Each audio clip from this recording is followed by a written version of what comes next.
یار ایک تو میرے لیے القاب جو ہے نا جھیلنا بڑا مشکل مسئلہ ہوتا ہے.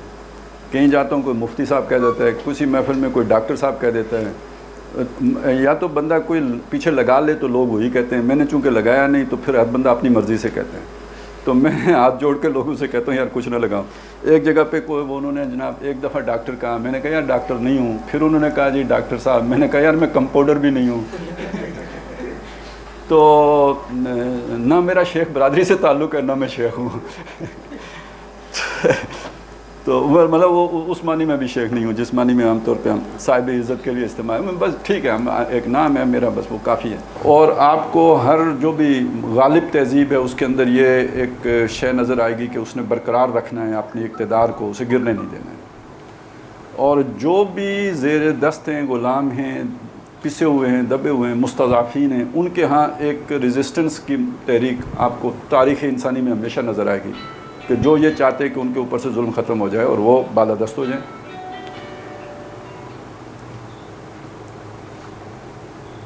اس کی بڑی یعنی تاریخ جو موجودہ تاریخ ہے اس میں دو بڑی مثالیں ہیں, فرانس کا انقلاب اور روس کا انقلاب. کافرانہ نظریات تھے, ہم انہیں کوئی ایمان پر مبنی نظریات نہیں سمجھتے. کروڑوں انسانوں نے جان دی ہے, اپنے نظریے کو منوایا ہے, غالب کیا ہے, تب پیچھے ہٹے. تب تک انہوں نے کروڑوں جانیں لی بھی ہیں, دی بھی ہیں. تو یہ تو ہو گیا نا انسانی فطرت یہ ہے. تو اگر ہمارا نظریہ توحید ہے تو اس کے لیے ہمیں ٹو دیٹ ایکسٹینٹ جانا ہوگا. یہ صرف اگر پوجا پاٹ کی حد تک آپ نے اسے محدود رکھا ہے تو پھر یہ ایک مت یا ایک مذہب کی پرورٹڈ صورت کے علاوہ اور کچھ بھی نہیں ہوگا. دل کے بہلانے کا ایک خیال ہے. تو اگر آپ اسے ایک آئیڈیالوجی کے طور پر لیں گے تو پھر یہ آپ کی پوری زندگی پر محیط ہوگا, جس کا مطلب یہ ہے کہ ان صلاتی و نسکی و مخیایا و مماتی للہ رب العالمین. یعنی جس طرح میری نماز اور میری قربانی, ظاہر ہے وہ جو بھی آپ کا لارڈ ہوتا ہے یا جو آپ کا معبود ہوتا ہے اس کے لیے ہوتی ہے, تو پھر آپ کی پوری زندگی بھی اس کے لیے ہو. جیسے یہ دو چیزیں اس کے لیے ہیں, ایسے جینا اور مرنا بھی ہو. یعنی ایسا نہیں میں کہ میرے جو ہے نا وہ جبلتیں جواب دے گئیں اور میں مر گیا. اور یہ نہیں ہوا کہ بھائی مجھے انسٹنکٹس نے موٹیویٹ کیا اور میں جا کے روٹی کما کے لے آیا اور بچے پیدا کر لیے. یہ تو حیوانی سطح ہے نا, وہ تو کتے بھی پیدا کر لیتے ہیں. تو انسانی سطح پھر یہ ہے کہ میری جینا مرنا کسی کاز کے لیے ہو, کسی مقصد کے لیے ہو. اور جب ہم توحید کے ماننے والے تو اللہ کے لیے ہو. تو اللہ کے لیے جینا مرنا ہونے کا مطلب کیا ہے؟ اللہ کا بول بالا کرنا. اللہ کا بول بالا کرنا یعنی اللہ کا جو لا ہے اس کو غالب کرنے کی کوشش کرنا, اور اللہ نے جو نظام دیا اس کو غالب کرنے کی کوشش کرنا. تب اللہ کے لیے ہے. اور اسی راہ میں میرا مال بھی لگ رہا ہے, میری جان بھی لگ رہی ہے, میرا تن من دھن لگ رہا ہے. تو یہ جینا مرنا اللہ کے لیے ہو گیا. ٹھیک ہو گیا.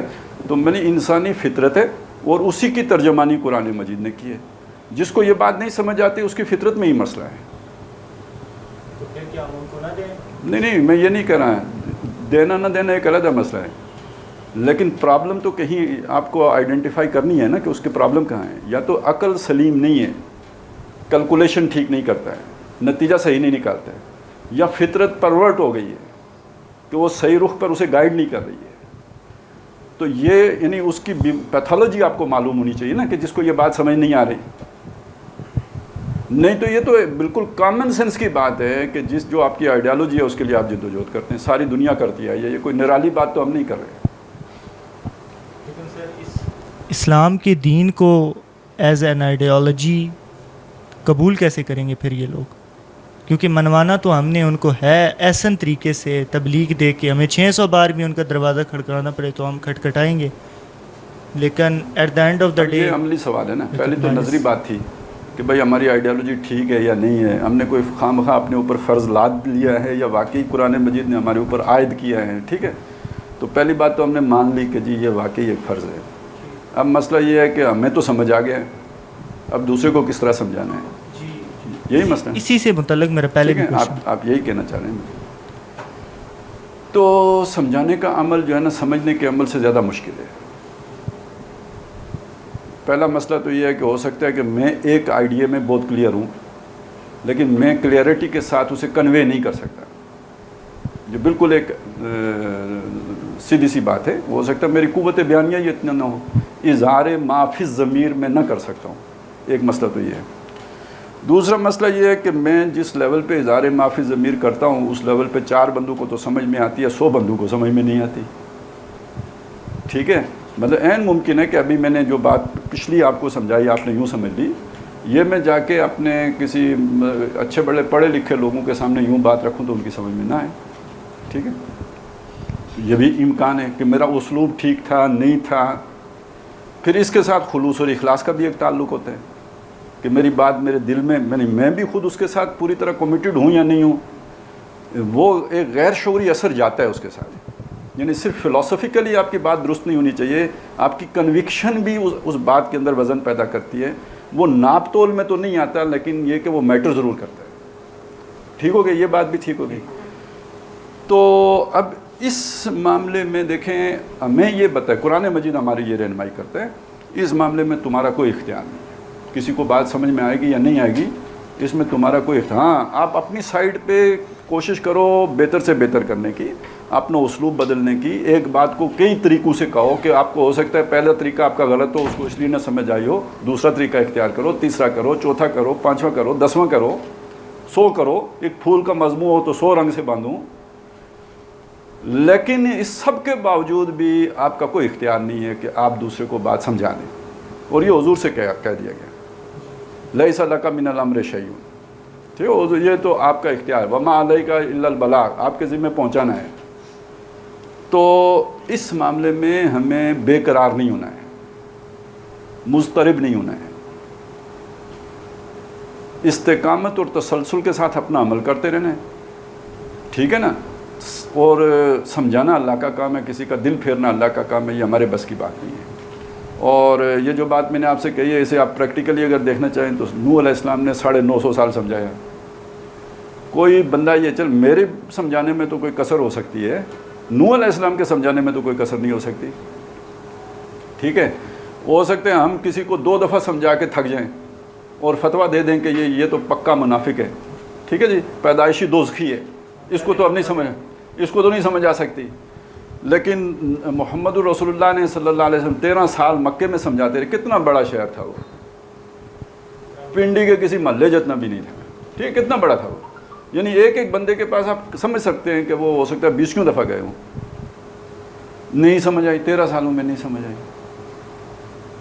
تو یہ یہ اس کا تعلق ہے ایمان کے ساتھ، اور اس کا تعلق ہے موٹیویشنل فورس کے ساتھ کہ آپ یہ کام کیوں کر رہے ہیں. یہ نقطہ سمجھ لیں، یہ بہت اہم نقطہ ہے. موٹیویشن انسان کو خاص طور پہ نوجوانی میں بعض اوقات اس کی موٹیویشن جو ہے نا انسٹنکٹیو ہوتی ہے، ارجز ہوتی ہیں اس کے پیچھے. یعنی موٹیویشن بھی حیوانی ہوتی ہے، جبکہ سر پھر وہ جبلت جبلت ہی کا مطلب میں لے رہا ہوں. تو کیونکہ ارج ٹو ڈومینیٹ بھی تو ہے نا، میں دوسروں پر غالب ہونا چاہتا ہوں. اب غالب ہونے کے لیے کسی کو اپنی بات منوانا، وہ میری بات مان لے، تو یہ منوانا بھی ایک جذبہ ہے اور یہ حیوانی جذبہ ہے. اس کی جگہ پہ اگر ہمارا جذبہ یہ نہیں بن جاتا کہ میں اللہ کی خوشنودی کے لیے یہ کام کر رہا ہوں، تو دیکھیں کام تو ایک ہی ہے، آپ کو توحید سمجھ میں آ جائے. ٹھیک ہے، اس کے پیچھے میری نیت کیا ہے کہ میں آپ کو مجبور کر لوں، یعنی اپنا عقلی غلام بنا لوں. چلیں، فستائیت نہ صحیح 100 فستائیت سے. ٹھیک ہو گیا. ہونا کیا چاہیے، یہ اللہ کا بندہ ہے، اللہ کی طرف سے میرے اوپر فرض عائد ہوتا ہے کہ میں اس کو پہنچاؤں. ٹھیک ہے، میرا جو ثواب ہے وہ اس میں ہے کہ میں نے کتنی محنت کی پہنچانے میں. اور یہ اگر نہیں مانے گا تو میرا نقصان کوئی نہیں، مان لے گا تو میرا اور کوئی اضافی فائدہ نہیں ہے. ٹھیک ہو گیا نا. میری اس محنت کا صلہ اس کے نہ ماننے کے باوجود بھی اللہ کے یہاں محفوظ ہے. اللہ مجھے اٹھا کے یہاں پہ لینا چاہتا ہے. جو ہم کہتے ہیں نا کہ سوچ کے اندر پاکیزگی آ جائے، تو اس کا مطلب کیا ہے، میری ذاتی غرض اس کے پیچھے نہ رہے کہ بھئی میں آپ کو ون کر کے تو انجوائے کروں، لذت لوں. ٹھیک ہے نا. بلکہ یہ کہ میں اپنا احساس فرض کے تحت وہ کام کروں. بدلہ مجھے اللہ کی رضا چاہیے، اللہ خوش ہو جائے مجھ سے، یہ میرا موٹیو یہ ہو. باقی اگر وہ بات ہو جاتی ہے تو نورun علی نور، آپ کو سمجھ آ جاتی ہے تو ٹھیک ہے. تو یہ اللہ تعالیٰ جو رحمان و رحیم ہے، وہ ہمیں جسے کہتے ہیں نا لے کے وہاں جانا چاہتا ہے کہ میری نیت ٹھیک ہو جائے. السلام علیکم. جی وعلیکم السلام. شیخ صاحب میرا آپ سے سوال ہے کہ ہم خلافت کے نظام کے لیے ایسا انڈیویجول ہم کیا کام کر سکتے ہیں؟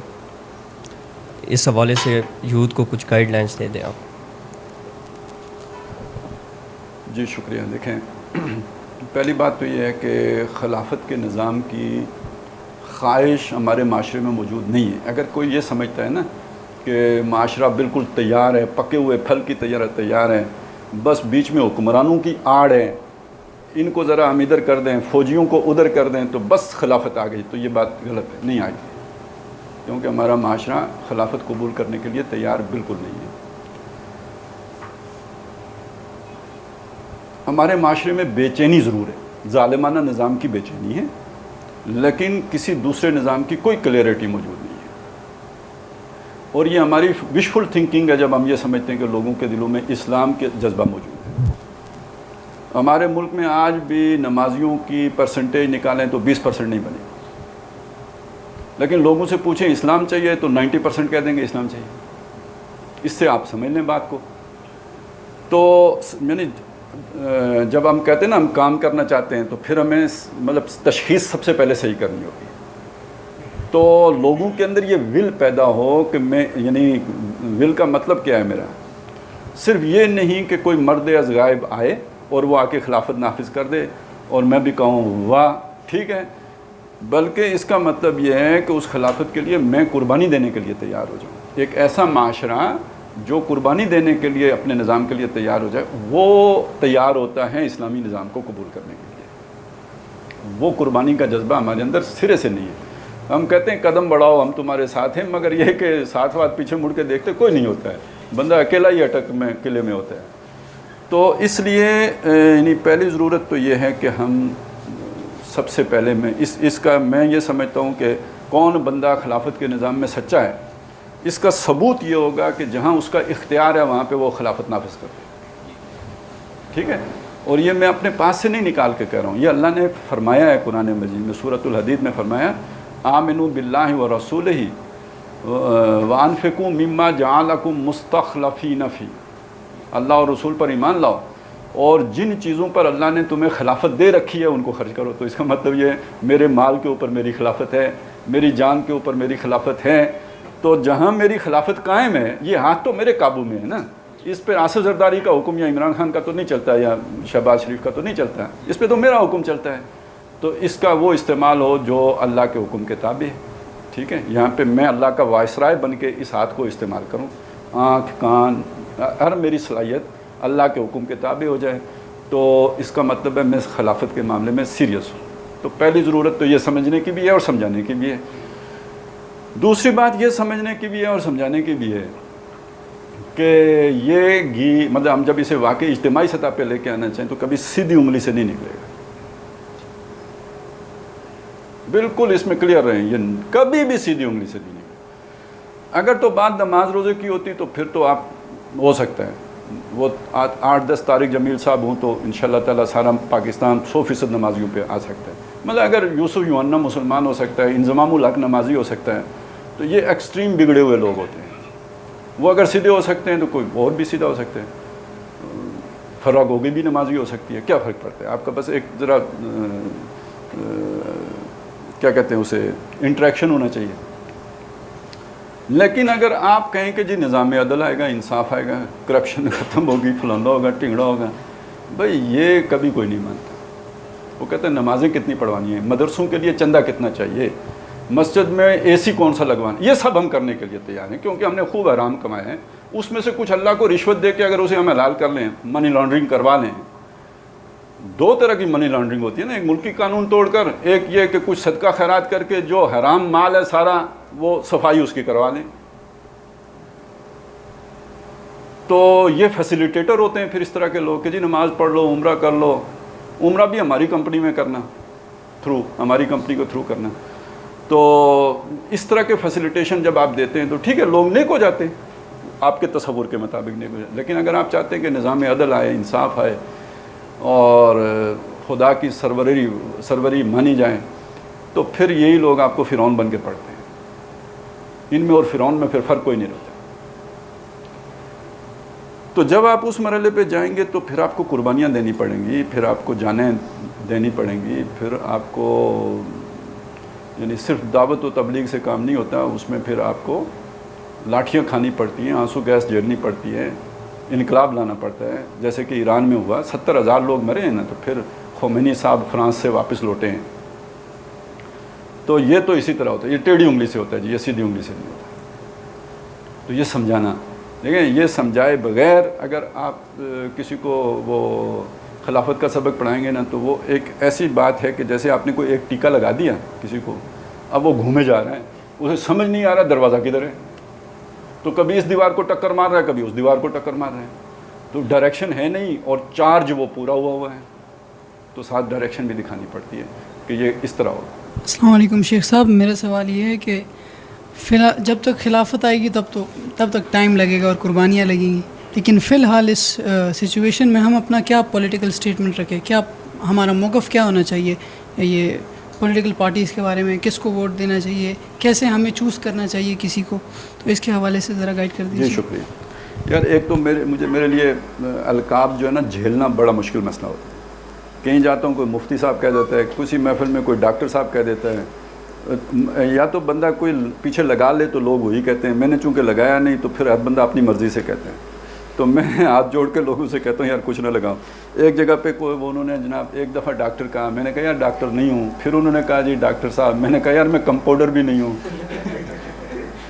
تو نہ میرا شیخ برادری سے تعلق ہے نہ میں شیخ ہوں. تو مطلب وہ اس معنی میں بھی شیخ نہیں ہوں جس معنی میں عام طور پہ ہم صاحب عزت کے لیے استعمال, بس ٹھیک ہے, ہم ایک نام ہے میرا, بس وہ کافی ہے. نام علامت ہوتی ہے, بس وہ یعنی کسی کو پہچاننے کی علامت ہوتی ہے, تو وہ بہت اچھا لگتا ہے آدمی کو, اس کے ساتھ سابقے لاحق کے بغیر بھی کام چل جاتے ہیں. شکریہ. اچھا جی, اب آ جائیں آپ کا سوال ہے اس کی طرف. تو دیکھیں, اگر تو آپ کا جو الیکشن ہے وہ ہو رہا ہو, مثلاً آپ ہندوستان میں رہتے ہیں تو وہاں تو آئینی مطلب خالص کافرانہ آئین ہے نا, ٹھیک ہے, تو وہاں تو ایک مسلمان کو ووٹ بھی نہیں دینا چاہیے, نہ الیکشن میں حصہ لینا چاہیے. میں معروف جو رائے ہے وہ بات نہیں کر رہا ہوں, میں ایک جو میرا دین کی فہم ہے اس کے مطابق بات کر رہا ہوں, اور میں اس میں بالکل کلیئر ہوں. اگر آپ اللہ کے وفادار ہیں تو جہاں پہ اللہ کا قانون کوئی اہمیت نہ رکھتا ہو, جہاں پہ آئین میں بنیادی طور پر اللہ کی حاکمیت مانی ہی نہ گئی ہو, اس آئین میں آپ کو کسی طرح کی بھی پارٹیسپیشن کا, یعنی آپ کی غیرت کو گوارا نہیں ہونا چاہیے. میں کوئی یہ حلال حرام کی کہانی نہیں بتا رہا ہوں, مجھے وہ پتہ بھی نہیں ہے فقہ میں کیا ہوتا ہے. میں تو ایک عام وفاداری کا اصول بیان کر رہا ہوں. میری وفاداری ملکہ برطانیہ کے ساتھ ہے. میں جہاں رہتا ہوں وہاں ملکہ برطانیہ کے باغی رہتے ہیں, تو اگر میں ملکہ برطانیہ کا وفادار ہوں تو ان باغیوں کے ساتھ تو میری تعلق داری نہیں ہو سکتی. ٹھیک ہے, میں تو اس سیدھی لاجک آپ کے سامنے پیش کر رہا ہوں. اگر آپ اللہ کے وفادار ہیں تو جو اللہ کی بغاوت پر مبنی نظام ہے اس کے ساتھ آپ کی وفاداری نہیں ہو سکتی. تو ہندوستان جیسے ملک میں تو کوئی گنجائش ہی نہیں رہتی آپ کی اس اصول پر. اس کے بعد آ جائیں, یعنی یہی اصول امریکہ پہ بھی لاگو ہوگا, یہی برطانیہ پہ بھی لاگو ہوگا, یہ ہر جگہ پہ لاگو ہو جائے گا. پیچھے آ جائے گا جناب آپ کے پاس وہ ملک جیسے ہمارا ملک ہے, مسلمان اکثریت کا ملک ہے, اور آئین میں بھی آپ نے چلیں جیسے ہم کلمہ پڑھتے ہیں اسی طرح ہم نے آئین کو بھی کلمہ پڑھایا ہوا ہے نا, اتنا ہی پڑھایا ہے. چلیں کہ یہاں کوئی قانون اللہ قرآن و سنت کے خلاف نہیں بن سکتا ہے. اوکے, تو اب یہاں پہ آپ کے لیے گنجائش نکل آئی کہ جیسے ہم دیکھیں نا, شادی کرنا ہو نا تو پھر ہم کہتے ہیں یار کلمہ گو تو ہے نا. وہاں میں پریکٹسنگ مسلم کے نہیں فکر رہتی ہے کہ کلمہ تو پڑھا ہوا ہے نا, تو نہیں بھی پڑھا ہوا تو چلیں پڑھا لیں گے, ہندو سے بھی کر لیتے ہیں. تو مطلب بندے کو اس کے سٹینڈرڈ ایک رکھنا چاہیے. تو بھئی یہ مسلمان ہیں اور انہوں نے آئین کو بھی مسلمان رکھا. جتنے ہم مسلمان پریکٹسنگ ہیں اتنا ہی ہمارا آئین بھی پریکٹسنگ ہے, لیکن نظری طور پر اس کی جو لیگل سٹیٹس بنتا ہے وہ ایک مسلمان آئین کا بن جاتا ہے, وہ اس شک کے ساتھ جسے ہم قرارداد مقاصد کہتے ہیں. تو ایسے معاشرے میں الیکشن اگر ہوتے ہیں تو اصولی طور پر الیکشن میں ووٹ دینا یا اس میں حصہ لینا کوئی بری بات نہیں. مطلب کوئی کھڑا ہوتا ہے تو کوئی غلط بات نہیں ہوگی. آگے بات آ جاتی ہے حکمت عملی کی. ایک آدمی حکمت عملی کے تحت سمجھتا ہے کہ یار کھڑا نہیں ہونا چاہیے، تو وہ بالکل اس کا حق ہے. کوئی کینڈیڈیٹ بننا کوئی فرض تو نہیں ہے. میں نہیں بننا چاہتا تو مطلب قانون کے کوئی جبر تو نہیں ہے کہ میں بنوں. اب پیچھے جو چیز رہ گئی وہ کیا رہ گئی جی؟ ووٹ دینا. ووٹ کے بارے میں تصور یہ قومی امانت ہے. ٹھیک، امانت ہے. کوئی کہتے ہیں شہادت ہے. یہ بھی مطلب بڑے بڑے لوگ کہہ دیتے ہیں شہادت ہے. شہادت تو مجھے نہیں لگتا یہ کسی درجے میں شہادت کے جو بھی اصول ہیں یہ شہادت نہیں ہے. امانت والی بات ہے، اس میں بنتی ہے، قومی امانت کی بات بنتی ہے، بالکل ہے. تو امانت کے بارے میں ہمیں دیکھنا چاہیے قرآن مجید نے حکم کیا دیا ہے. ان اللہ یامرکم ان تؤدوا الامانات الی اہلہا. اللہ تعالیٰ تمہیں حکم دیتا ہے کہ امانتیں ان کے اہل کے سپرد کرو. ٹھیک ہو گیا؟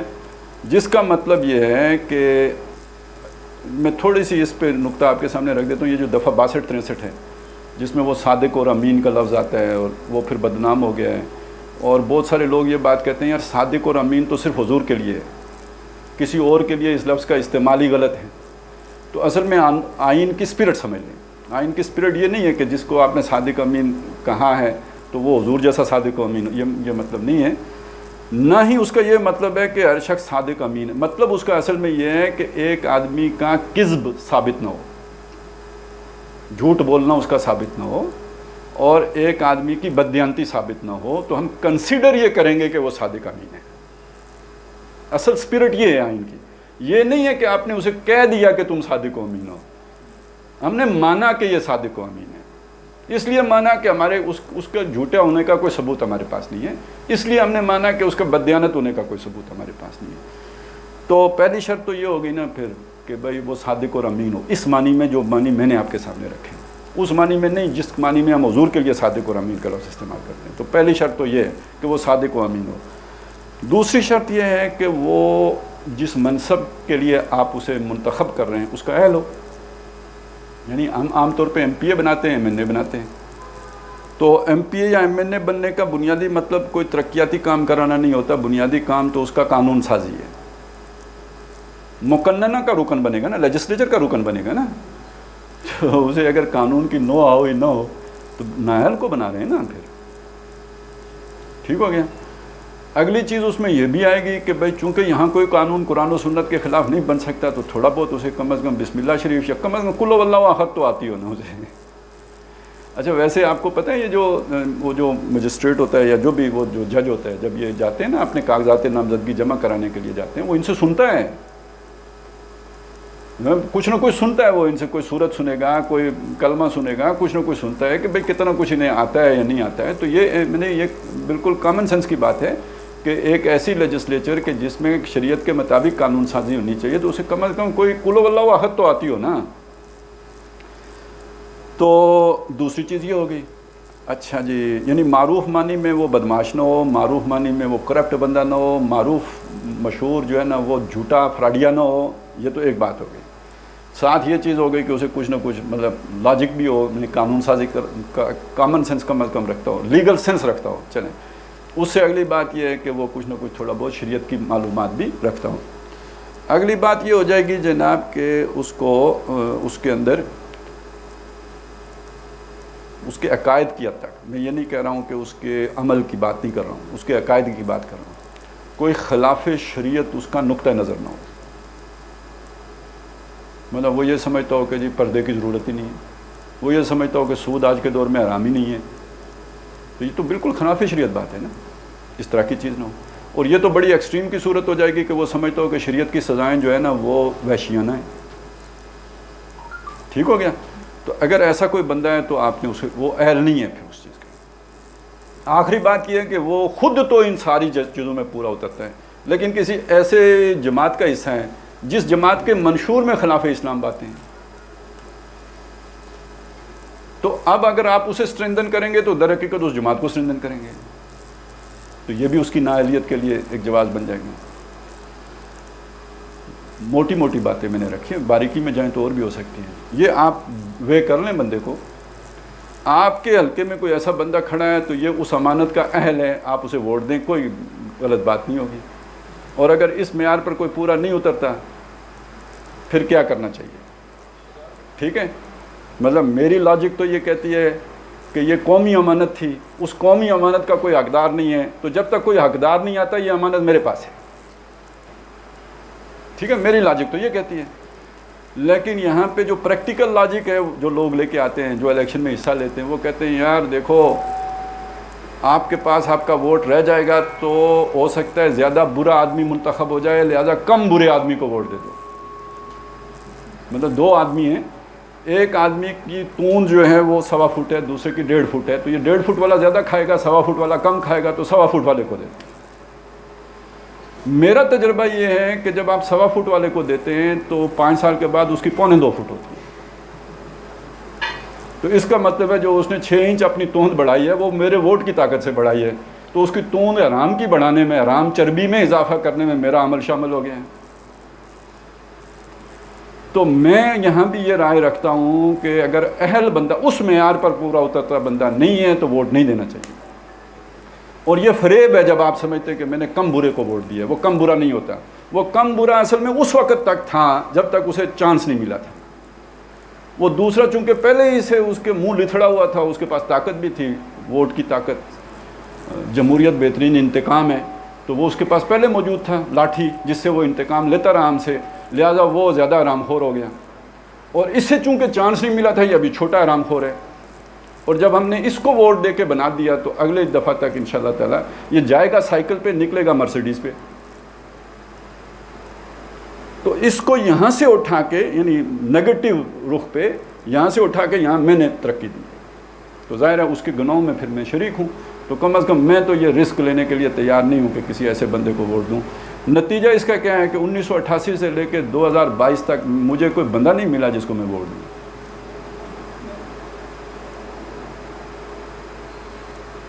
لیکن میں کسی کو کہتا نہیں ہوں کبھی بھی. مجھ سے لوگوں نے پوچھا ہے کہ جناب فلاں کو دوں، میں نے کہا جی یہ آپ کا فیصلہ. فلاں کو دوں، میں نے کہا جی آپ کا فیصلہ ہے. یہ ٹوپی بنا کے اسے دے دیتا ہوں، جس کے سر پہ فٹ آتی ہے اس کو پہناؤ، ووٹ دو، ٹھیک ہے نا. لیکن یہ اس کے سر پہ فٹ آتی ہے اور اس کے سر پہ فٹ نہیں آتی، یہ میں کبھی نہیں بتاتا. تو میرا طریقہ تو یہ ہے، باقی آپ کا بھی اپنی مرضی ہے. یہ دین کی ایک بات یہ بھی ہے نا، اس کو بھی ذہن میں رکھیں. یعنی مجھے جو سمجھ میں آئی ہے کہ اللہ تعالیٰ قادر مطلق ہے، وہ چاہتا تو ہم سب مسلمان، کیا مطلب تمام انسان مسلمان ہوتے ہیں اور پرفیکٹ مسلمان ہوتے ہیں. اس نے اگر آزادی دی ہے، جبر نہیں کیا ہے، تو گویا اس کی جو منصوبہ ہے اس میں آزادی شامل ہے. تو ہمیں بھی کسی کو جبراً کسی چیز کی طرف لے کے نہیں آنا چاہیے. سمجھانا، اللہ بھی سمجھاتے ہیں، ہمیں بھی سمجھانا چاہیے. کوئی آ جاتا ہے تو بڑی اچھی بات ہے، نہیں آتا تو پھر وہ جانے، اس کا خدا جانے. سمجھانا ہمارا کام ہے. تو اس کو دو، اس کو نہ دو، یہ میرا کام ہے. شیخ صاحب آج کل کے دور میں، پھر شیخ صاحب چلیں سر، آج کل کے دور میں خلافت لانے کے لیے کیا کیا جا سکتا ہے؟ کیونکہ آج کل کافی زیادہ نوجوان ہیں، ان کو اگر آپ کہو نا کہ یار جہاد کی بات کرو تو وہ کہتے ہیں کہ وہ دیکھو عمران خان جہاد کر رہا ہے، ٹھیک ہے. اور کافی ایسے لوگ بھی ہیں جو بالکل منکر بن چکے ہیں، وہ جہاد کو مانتے بھی نہیں ہیں. اور اسی میں پھر ایک اور کیٹیگری آتی ہے کہ اگر آپ جہاد کا نعرہ لگاؤ تو ادھر ادھر سے کوئی آ کے آپ کو اٹھا کے لے جائے گا. تو آج کل ہم کیا کر سکتے ہیں کہ اس چیز کو سب کو سمجھانے کی کریں کہ یار جہاد فرض ہے، ٹھیک ہے، وہ تو لازمی ہونا ہے، بے شک آج ہو یا 50 سال بعد ہو. تو سٹارٹ ہم کدھر سے لیں؟ جہاد سے. کس طرح سے؟ ہاں ٹھیک ہے. اب میں یہاں پر بیٹھ کے نعرہ لگاؤں، ٹھیک ہے، یہاں پر تو نہیں اصل میں آپ کو اب اس جہاد سمجھا دیتا ہوں، پھر آپ نعرہ نہیں لگائیں گے. ذرا ایسی روٹیں. پہلی بات تو یہ سمجھ لیں کہ جہاد ایمان کا لازمی تقاضا ہے. اگر جہاد نہ ہو تو اس کا لازمی مطلب یہ ہے کہ ایمان، وہ والا حقیقی ایمان جو جنت میں لے کے جائے گا، وہ نہیں ہے. سورہ صف میں اللہ تعالیٰ بیان کرتے ہیں هل ادلکم علی تجارۃ تنجیکم من عذاب علیم، میں تمہیں نہ بتاؤں وہ تجارت جو تمہیں دردناک عذاب سے بچائے گی. یعنی اب یہاں سمجھ لیں کہ گویا وہ تجارت کیے بغیر دردناک عذاب سے بچت نہیں ہے. ٹھیک ہو گیا؟ اس جملے کے اندر یہ مفہوم شامل ہے نا. چلیں